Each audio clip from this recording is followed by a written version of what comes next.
Salut, semne cusute. Hello, Alina. Thank you for being here with me to inspire me. Because I really want to work with lace. I want to learn. But I want to create something that doesn't look old-fashioned, out of fashion, or boring or useless. And I want to use lace, like in the old good days, for something functional, strong, sustainable, and also to put me in an interesting light, to make me interesting. Okay, I don't want to look aristocratic. I don't want to look like I'm a queen, but I want to get attention and to inspire other people. What shall I choose?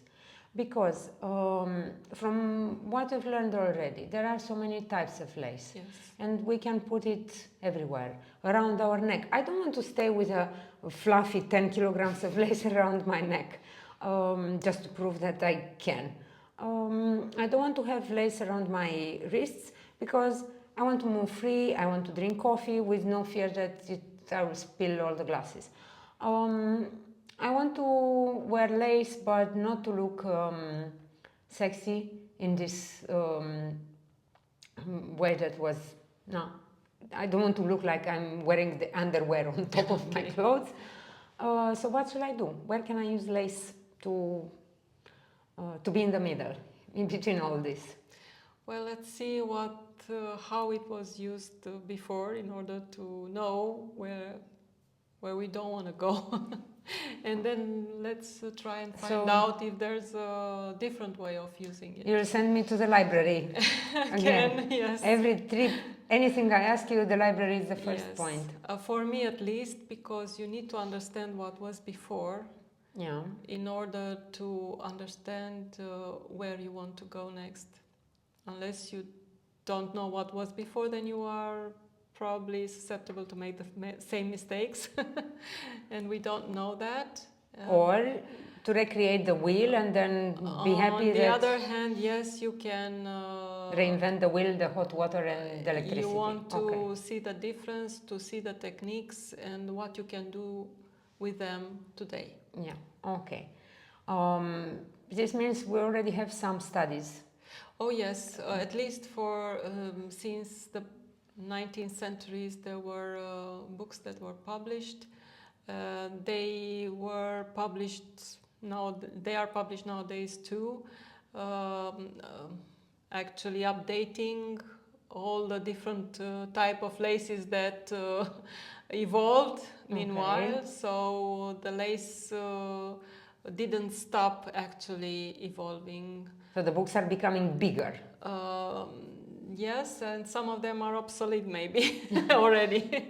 But they help you to understand what types of laces existed, how they evolved, and you can then see what's suitable for you.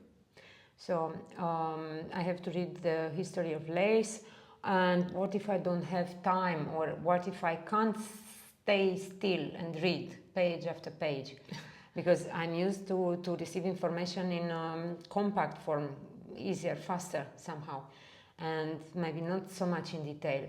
And all these books are presenting the information very diluted. I mean, I want a pill of knowledge about lace. Plus, they also present their perspective regarding lace history and everything about lace. So I don't know if there's anyone who has ever studied everything that was published and can come up with a conclusion.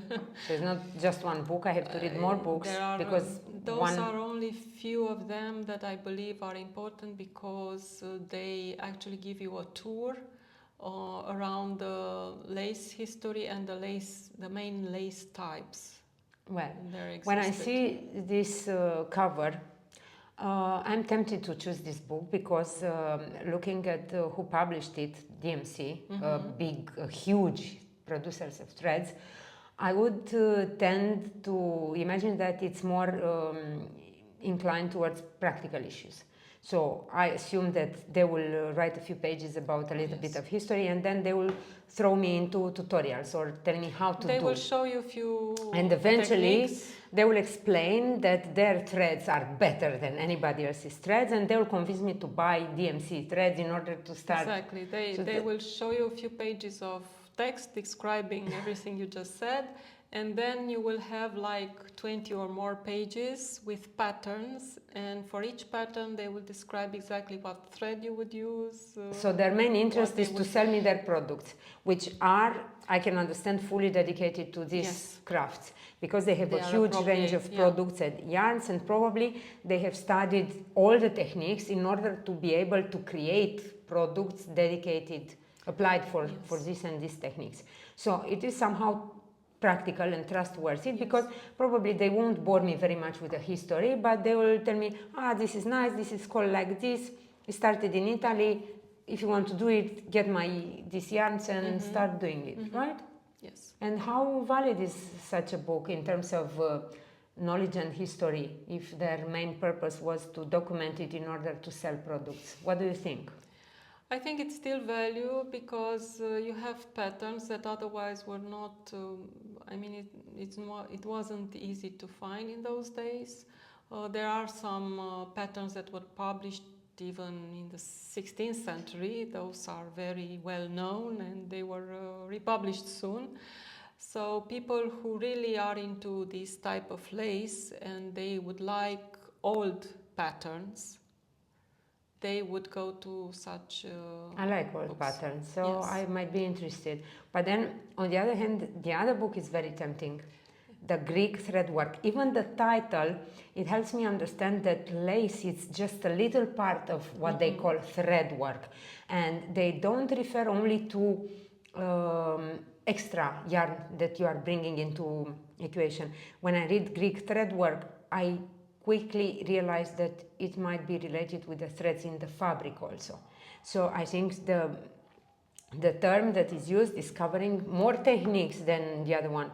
So I'm tempted to choose this book. That's why I actually chose it, and I bought it actually from the Benaki Museum in Athens, because it was waiting for me. It was published in 1989, the year of falling of communism. I thought it is a symbol, it's a sign. And then it was the only book remaining not only on the shelf, but in the entire museum. And it was totally forgotten about, because when I said I want to buy it, it was a rumor created because nobody knew what's the price, because it was not taken into account. So old, It took 30 minutes to find it into account somewhere back in time. So I thought, yes, this is my book. That's why I was waiting for me, because the book knew is going to be useful for our Tracks for Crafts project, because we need to be informed not only by the Western type of lace, but also about the original points which served as inspiration for all the others. And it's important to compare East and West. Exactly. Right? You have two different perspectives on of laces. The same story. And then it's a better chance. And why not? Maybe I can extract patterns, because the images published in this book are actually pieces displayed in Benaki Museum or kept in the deposits, so the photographs are in a very good quality. And I think this is going to be one of our Bibles. These two are our Bibles for this project. Is it okay? I think yes. Is it reliable enough? It is. If you consider that you want a lace that is not linked with the fabric, the one that was published by DMC, it's perfect. So then you will work only in area. So you will not be linked with threads. With the fabric in thread any work way. in general. Yeah. Whilst the other one is maybe more close, for example, to Romanian traditions that were influenced by Greek style, and then you will see a different perspective. You will see that lace is actually a continuation of the embroidery on the fabric. Yeah. And it's part of the piece, the whole piece. It's not a standalone piece. So I would start with this book. let's say. This is ABC in terms of lace. Yes, you have everything there. Good. And all this thread work, you say it's still in use in Romania, most of it. Yes. Why don't we have Romanian books about lace so far? Because the same Greek story is that our traditional pieces were treated as a whole. So when they describe the techniques to make your own shirt, they would include the techniques that would actually be the needle lace. So it would not be a standalone craft? No, it was never perceived as a standalone craft. It was included in this... it's part of the shirt, therefore it's presented with all the other techniques, and nobody actually refers to it as a lace. Ancient lace or something so like that. So that's why perhaps many Romanians are not even aware that they are preserving ancient lace techniques. So we have to tell them, hey, when you're making bibiluri, cheițe, keys, little keys, these are ancient lace techniques, and we keep them in use along the edges, along the hems, exactly where they started to be in the first place, because they came out of necessity to reinforce the edges and to connect the edges. Good. So the Greek thread work would be the closest book possible to our tradition. Yes, but if you want antique lace and want to just look at the lace itself, then the DMC would be enough. Would be enough. Yeah. But then again, you will have a problem. What? How will you use it? For what? But how will you integrate it in your outfit? I will wear a kilogram of lace around my neck. Whilst in our tradition, you already have the piece and you know exactly where you need it and how much you need it. Okay. Those are two different perspectives. Since I want to use it, I would then go for a Greek thread work book, or let's say Romanian techniques, because I know for sure that all my work is going to be useful and not only beautiful to be admired, but it will bring a plus in terms of resistance and efficiency. So I visited a few museums. We don't have a lace museum in Romania. No. And even in ethnographic museums, or in places where you see old clothes, there is no corner dedicated to lace. The lace is, as it is, part of the shirt, and they present you outfits. Bridal outfit, whatever outfit. And if you have eyes to notice the lace, you will see it. You are happy. If not, it will pass unnoticed, because it's not even mentioned. Hey, hello, we have lace here at the edges. So there are museums dedicated to lace, especially in those countries who made a fortune out of exporting lace, right? Yes, where it's a very old tradition again, and they had guilds. Yes. They had the knowledge was, let's say, organized and transmitted with care from masters to apprentices. Yes. And so probably it was easier for them to also have samplers. And it was even a matter of state in all times. So it was important. That's why... so we have a museum of lace in Belgium. In Brussels, we have in Alençon. We have, of course, in Venice, a museum of lace museums. If you visit them virtually, you wouldn't see much of their collections. So therefore you would have, if you have a chance, then you would have to go and visit. I imagine they would protect their collections, because everything you offer for free on the internet, it might be subject of unfair inspiration, let's say, or being copied and used with another technique. I mean, a very beautiful or very intricate technique used in lace, you can easily imagine that there might be somebody in South Asia copying it and using it as a print on something. It's something you don't want to do. You want to protect your heritage, because it is part of this country's heritage, right? Yes.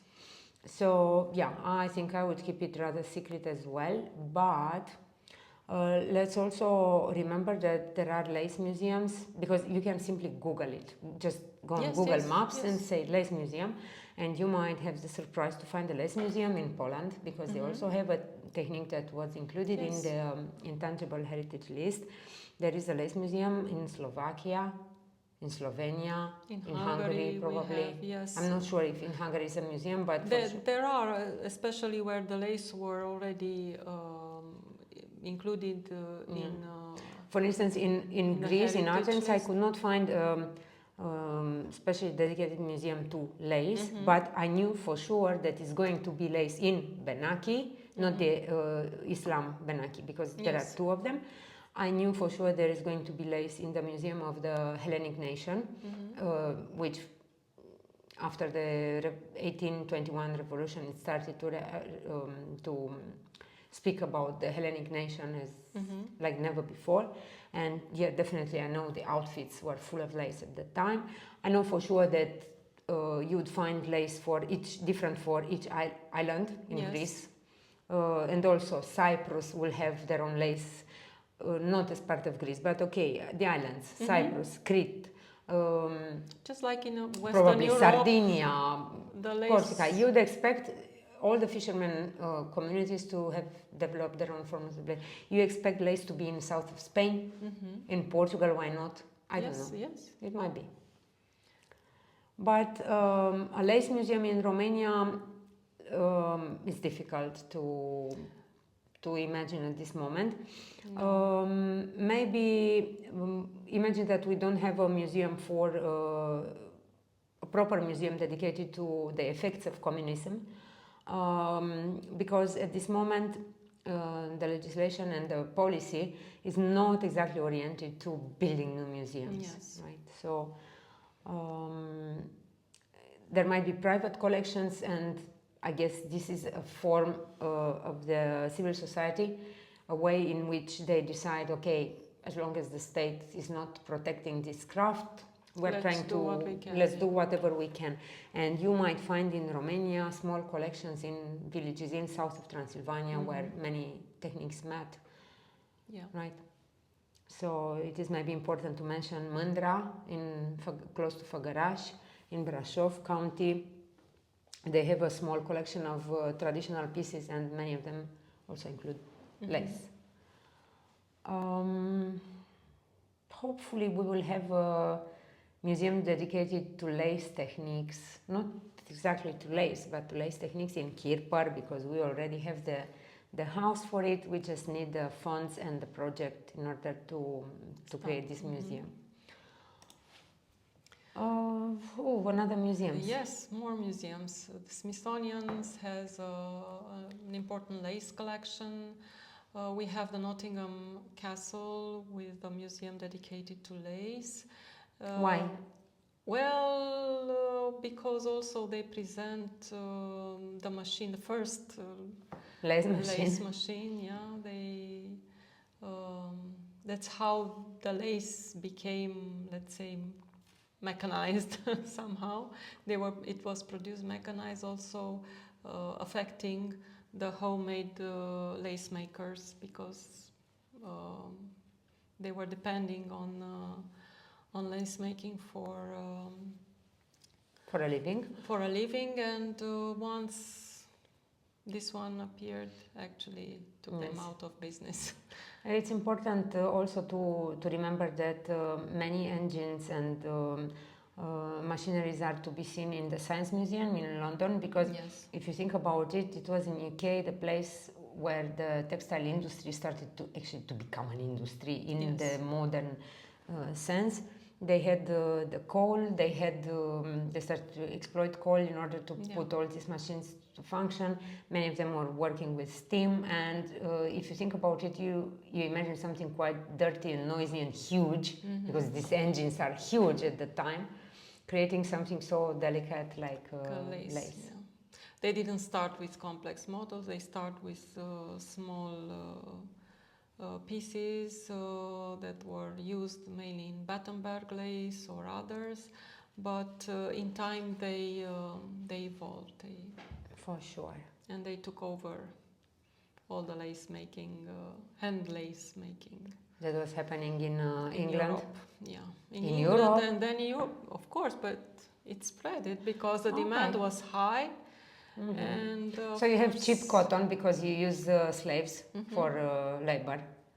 Okay, unfair. So then you have a machine, which again is unfair because you mechanize everything and you eliminate people. Yeah. If you cannot enslave them, you eliminate them by a machine. And then you have a product that would bring you profit because it's sold everywhere in Europe, right? It becomes accessible to everyone, so the price is dropped, yeah. So it was a hard time for lace makers. Maybe that's why hand lace making was not perceived anymore as something important to be transmitted. Probably that was the moment when they realized that lace making by hand is going to disappear, and this is why they started to make all the studies and all the books. They must have imagined that it's going to disappear, so they thought about saving the craft and the knowledge. Good. So we have this... And who else is there? I try to find out other groups that are still active and doing... The heroes of lace that are saving the lace today. Heroes, yeah. And I found some groups in Italy that are still active and doing lessons. Nothing on this. Those are Facebook groups, nothing online for now. So there are only workshops organized there for those who really want to learn the techniques. And again, probably it is a form of protection because again we don't want... Europe is having all the crafts in a sensitive, in a delicate situation, because you cannot compete with the craft persons coming from Asia. They have totally different, very different salaries, and you cannot keep up. And if somebody from India, let's say, or from I don't know where, will copy your technique and create handmade pieces for a few dollars, it will totally kill your craft. So if they want to keep it secret, it's understandable. It's a form of protection as they understand it. And they are also perceive it as a form of artistry. They are not using it as we are still using for our shirts, for our outfits. They are only creating them for the sake of art. For the sake of art. Yeah, for them, anything is art. Even salami, making ice cream, everything is artisanale, everything is art, everything is expensive, which somehow it's good if they can do it. But let's hope that this is going to continue, and I can imagine, why not? After I finished working, when I retire, I decide to learn place. Yes, you have a place where to do that. Where to do that? Okay, good. So let's see how it's the power of fashion or the fashion yeah. of power? Well, it was I think it was both ways. It started as a fashion of power because only powerful people were having access to lace. We see there the marriage between Catherine de Medicis and the King of France, and we see the priest. And we see all of them wearing a form of lace on their outfits. So actually nobility and church were the one who were the, let's say, the main demanders of lace. They also promoted the places where lace were made, in the monasteries. In the dark. Imagine that, how it is to work lace like 500 years ago when you don't have electricity. You have to use any single ray of light. It was quite a... So you couldn't work all day like we can do today. If we want to do some work, we can work 12 hours, right? But at that time, imagine, no windows, no... And it was still considered as a good place to be, because otherwise you'd be in the fields, in the dirt, doing I don't know what other jobs. Here you had to be clean, the environment was clean. Safe. The work was not so physically, let's say, demanding, and And then on the right we see a portrait of a lady. We don't know who the lady is, so it's the 16th century maybe, or 15th century, but the lady who's not a royalty was in fashion. She was dressed as in fashion with a lot of lace around her neck, on her head, around her wrists. The lace was still, I believe, made as in the old ways, like needle lace. Needle lace. Okay. Though the bobbin lace was slowly taking over, because it was probably more at hand to make. Okay, so we can see probably mixed techniques, but definitely we can see these are only additions. They don't belong to the shirt underneath. They can be removed. They can be separated from any piece of clothes. So because maybe you don't wear them every day, but when your portrait is made, they had to be maintained. Therefore put in a different storage place, cleaned, and so on. And here we have Queen Elizabeth I, and we can see that this was the period where the lace was at its pinnacle. It's the display of power. Yeah, she's like a peacock. Yes. Look at her. She's displaying again around the face, because this way your face will become the focus point. Yes. And everything seems to have a special structure to define gravity. I think they knew, look, these portraits are full of symbols. She's holding the key to success, whatever. The world is in her hand. Or at each her hand. Detail of these paintings, maybe she didn't even have such a neck. No, but the way they were depicted showed power. Yeah, maybe she said, look, make it a little bit bigger. Put more pearls around my neck. Yeah, make another layer of lace, because I want to look more like a peacock and more powerful. Look at so many pearls, and definitely showing that she discovered a new world. Yes. When you think about yourself, you think, yeah, I've done a good job, I can be represented. And you can also see that the fashion has changed. Yes. I mean, there are different variations, styles. I can assume this is older, I'm not sure. It's basically the same period. I'm not sure it's a big difference between, I think there were two styles actually. I feel inspired. I feel inspired by these images, really, because, okay, maybe I will not wear this, because it looks like a dog that is not allowed to scratch, and you put this cone of cardboard around his neck, right? It looks like your head is chopped and added to your body. You only have to look one direction. You only have to look one direction, and everyone else should come. But I like the idea. I like the idea that I might have lace surrounding my body, and even if I don't want it around my neck, maybe I move it down around the shoulders, exactly like we could see it on the Italian Danubian shirt, because definitely I want to have it geometrical. I want it to have like these medallions, and I want it to be like a necklace, but not going up, but going down. So this image inspires me for one reason. At least it is plenty of it. Yes. So it's not just a little bit of lace coming with a discretion, with modesty. At least if it is a statement. Let's see here.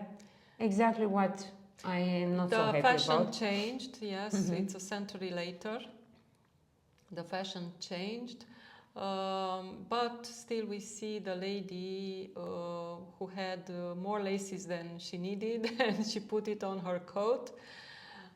So it's again a display of extra wealth. extra wealth. Maybe yes. she was wearing also lace from her mother, It's or there are different generations. Yes, and it's probably an important moment in her life, and she put all her wealth around her. Yeah, but unfortunately forgot about this thread, and look at it, how much negligence this thread is adding to the portrait. Okay, we don't whatever. know what was it for. Maybe it has. Maybe it was another role key there. or something. I don't know. And the key to success. This gentleman here is wearing a flat collar, which is supported by the collar of the jacket, Yes. for sure. Yes. And a little bit of lace. Also, I think it's a bit emphasized. I think it's a bit bigger than normal. Just made like this by the painter, and I don't understand why his jacket is broken. But Here, yeah. whatever. To display the silk beneath, maybe. No, maybe he was coming from a battle or something. Anyways, you can see there are different fashions and different techniques mixed in somebody's outfit. Probably also because they could be inherited, or they could be, you didn't give up on lace because it was your mother's lace. You'd continue wearing it and integrating it into... it was very expensive. You can imagine that they wouldn't get rid of it so easily. They would try probably to preserve. Include it in their outfits. So if you have extra, you just hang it around your jacket. And here later on, yes, it wasn't so much in fashion to have lace everywhere. So it was again reduced to the areas around the chest, around the neck, on the sleeve, at the cuffs, or whatever. I can notice here the lace is made with metallic thread. Possibly, yes. I don't if you look at the color, really it looks like Battenberg now that I look it closer. And since we know that the lady is from the Saxon part of a Romanian province, it makes sense. It was in use at that time. Sibiu. So the lady is Brukenthal. Hermannstadt, yes. It's the Baroness von Brukenthal. And let's imagine that in south of Transylvania, metallic thread in all sorts of shapes, it was available because of the trade with the Ottoman Empire from everywhere. So it could have been even more affordable than in France or other places. And this lady is a young lady, it's in her prime, probably a French type of lace. Also used for the shirt underneath. For the underwear, And around her neck is just lace instead of the necklace. It's just a neck of what was before the rich colors. Interesting. This one looks interesting. It is inspiring, but not so much. And here is another century later, and we have the wedding dress of Queen Victoria. And we see how she used, what was the fashion of using lace at that time. And then on the right we have Spanish shirts. I find them on Augusta auctions. Very interesting pieces you can find there.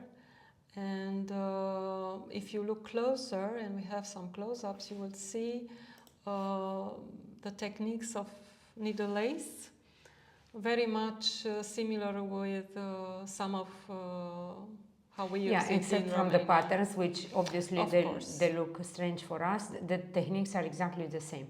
So in different shape, in different patterns, we're using exactly the same techniques for preparing the edges, for the connecting the edges, and for the embroidery, which is coming to reinforce the fabric around close to the same principle actually. Yes. So although this looks very familiar in terms of composition and techniques, we quickly understand it's not Romanian because of the patterns, because we do not use this type of patterns, free-form trees, or I don't know what it is, but this could be from a Romanian shirt, no problem. This already not so much, and this not at all. So definitely the functional part which is more geometric and requires more mathematics. Yes. This is something more universal to be used by everybody. And this is the handcuff from the same shirt. And we see how many lace techniques used. We see the knotted little keys. The little keys, yes, to connect the cuff from the sleeve. And then we see that this cuff is heavily decorated, so we can imagine that it was removable from the rest of the sleeves to be attached if worn for special occasion. And it's nice to see the hem, it's visible, right? And then protection of the hem is coming as an extra. So all the techniques that are used for this shirt are to be found on a Romanian shirt. Yes, with different patterns. Different patterns, yeah. Not so much round, but more like square. Or geometrical, yes. Other forms. Rectangular. More connected with the structure of the fabric, let's say. But the formula for the little keys, the ancient lace techniques used for connecting these parts, they are 100% the same, because again, you have a certain number of counts in between two pieces of fabric, and you can use it on yes or no, positive and negative, and it's and universal. This is the chest embroidery from another shirt in the same collection, yeah.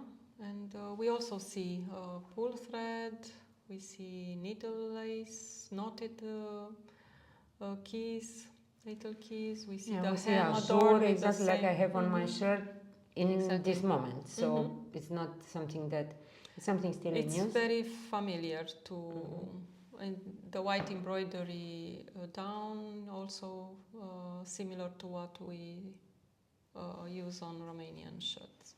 Okay, so only the patterns again are making the difference. The difference, because we do not rush into using round shapes. Or if we do, this happens in the west of the country or in slightly newer models. Yes. Probably influenced by shirts like this, or from we don't know. Western influences, maybe, I don't know. This is something that I like. This is an addition to a shirt. Yes, it's applied on the fabric.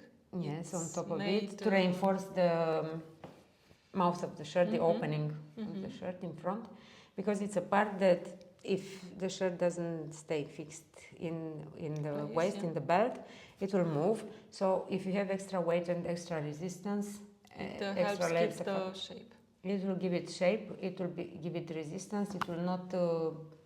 yeah. But it was made separately, and we can see that easily that those are needle techniques. And you can use it even if your shirt starts to be worn out, you need a new shirt, you can detach it and reattach it to a new shirt. So it's something that sustainable fashion would celebrate. Again, the margin has also needle lace. Yeah. It's very small, delicate compared to what's on the chest. Yeah. And this is Queen Elizabeth of Romania. The way she wore the lace according to the times, to her times, which is the end of 19th century. And we also know that she was passionate by frivolité lace. She was actively involved in making it. And she promoted many crafts, also embroidery. Weaving. Yeah, but mainly lace was her favorite, yeah. Yeah, a bit old-fashioned, eh? But probably when she came to Romania, she didn't find as much lace as she was used to. Yes. Because the Oriental fashion in Romania didn't require so much lace. I mean, you would use lace, but as a useful thing and never abuse it, never use it too much. So probably she thought, we don't know how to do it, and said, let's do lace together. And this is Queen Mary. Also using lace according to the fashion of her time. This is her engagement dress, yes. Okay. And that's how she wore the lace at the time. It appears to be needle lace. I'm not really sure if it is or not. Bobbin lace was very much in fashion at the time. I don't have a close-up to know for sure. But here, even if it's also not a very clear picture, the patterns would suggest that this is a needle lace. Mm-hmm. Is it like reticella? Mm-hmm. Because it's a pattern oriented, formed by triangle, and when you see triangles of needle lace, you realize they're made through addition or reduction of number of points. So it is quite, it's a radial model with a center and created on knots. So it might also be old lace, we don't know. Maybe it was lace from her grandma. Or it was maybe Queen specially Victoria ordered somewhere. for her, I don't know, for this I don't outfit. know, I don't think so. I think it was old lace that she integrated in this outfit. We never know. Possibly, yeah. We will never know. And coming to today's fashion now, finally we're in the 20th, 21st century. It's hard to find handmade lace. But if we look hard, if we look really hard, we can find echoes like this one of outfits. This one echoes the Venetian lace. But it's black. It's black because it's used without any fabric underneath.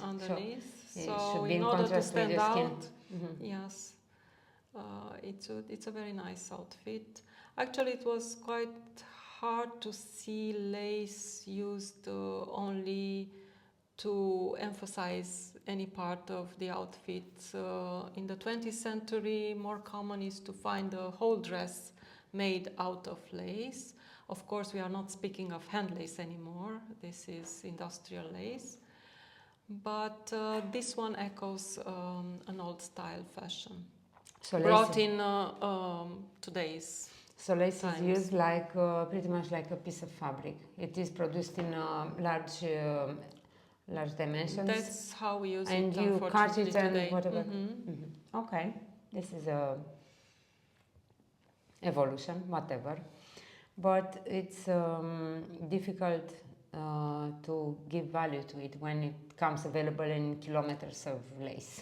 Yes, this probably is valued only by the designer that made it. This gives the value, the fact it's a signature designer. Okay. Another outfit that echoes fashion of the past. Yes, the fashion of the past. 17th century. Exactly. So you don't need to be dressed up in lace from head to toes. It's enough. It's an idea that we can use even today. If you want to stand out, you can attach these lace cuffs to practically any outfit. Yeah, I don't feel comfortable wearing something like this because again I feel it's not practical to have an addition of lace exactly around the wrists, exactly where I need to move my hands freely without any fear to spilling out coffee or just going. Well, it's the Oscars, the Oscar night, so probably you won't do much eating and possibly also, only drinking. Yeah, also what I find a bit strange here is the huge contrast between the white and the black, and I don't understand it. So for me it's not exactly my liking, but I understand why she's doing something special wearing it like this. It just to emphasize the lace. I'm not sure how that lace, if it was handmade or not. Maybe she's using old lace. Probably. That's why it's already coming in this shape. She's feeling the need to draw the attention on it. Yeah, but then I would have tried to match it with other color, not black, but rather dark blue or dark green, whatever. But that's why we're different. We can all experiment.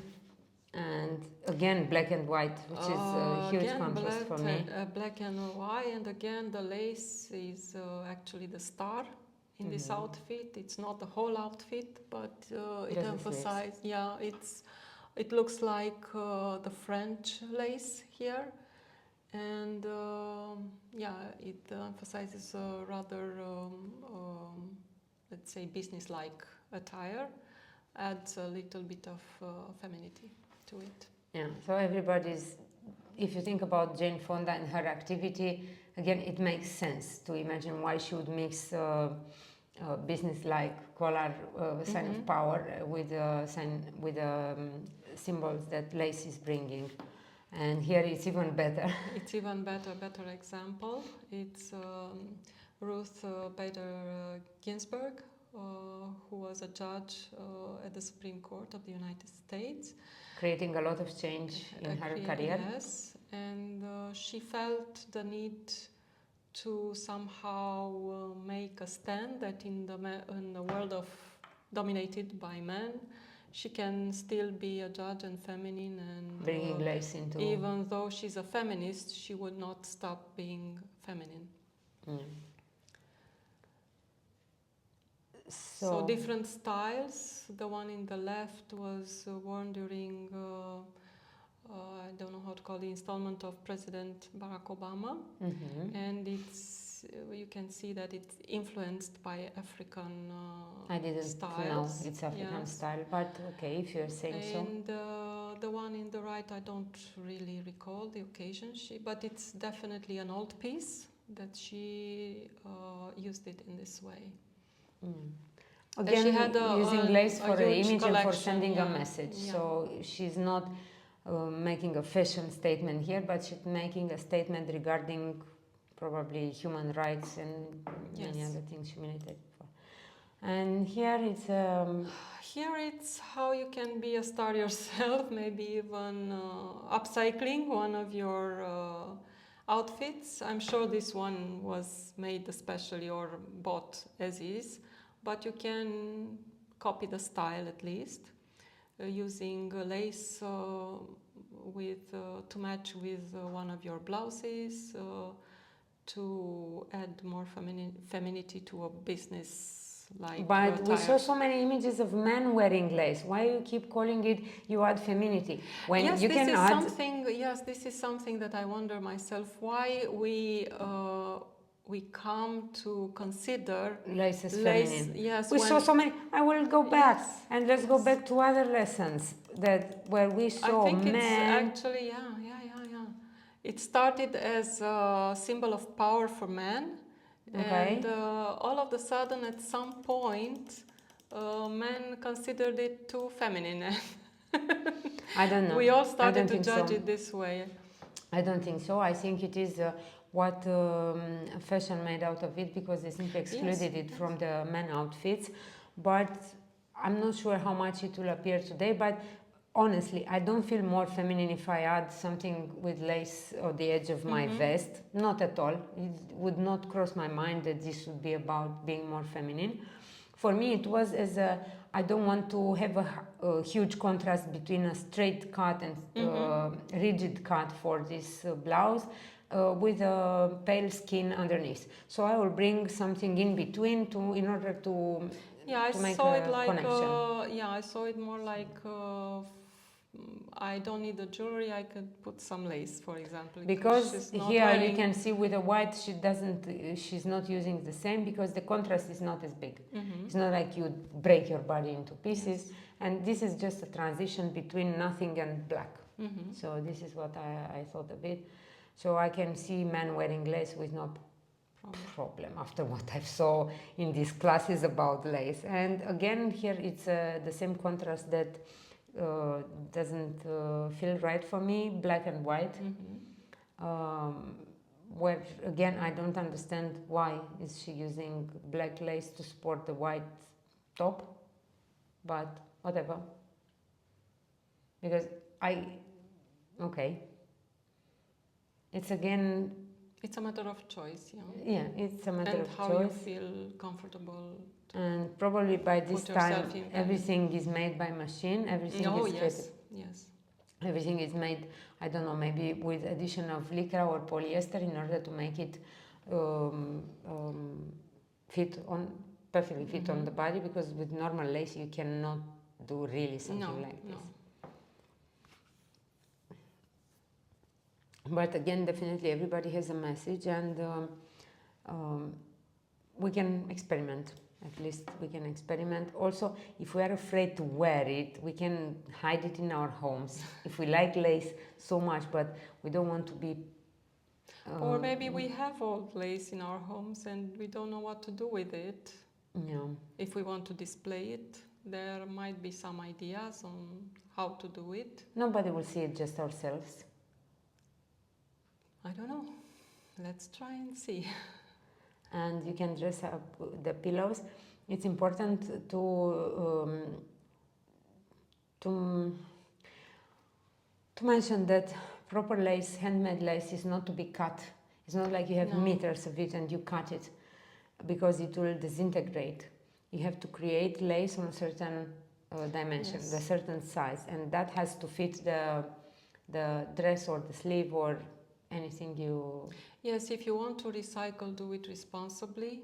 Okay, you have probably some pieces like this, maybe not on a pillow, but somehow you want to display it. Probably if you have guests, you put this pillow away because you don't want it to sit on it.